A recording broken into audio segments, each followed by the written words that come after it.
Scan for Sovi, your AI bestie. I got your back. Relative frequency graphs can look tricky, but solving this problem is actually super fast if you know exactly where to look. Let us dive right in.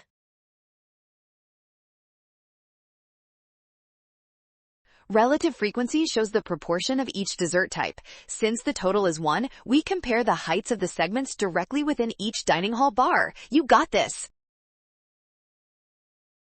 Look at Dining Hall C. The vertical stripe segment for ice cream is clearly taller than the black segment for cookies, confirming this statement must be true. Boom, keep going.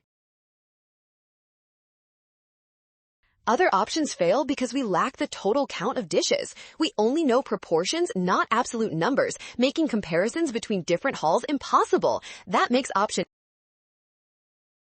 Nailed it! Scan the code, you can learn better with Sovi. Never assume totals when you see proportions, always check the graph and all given claims.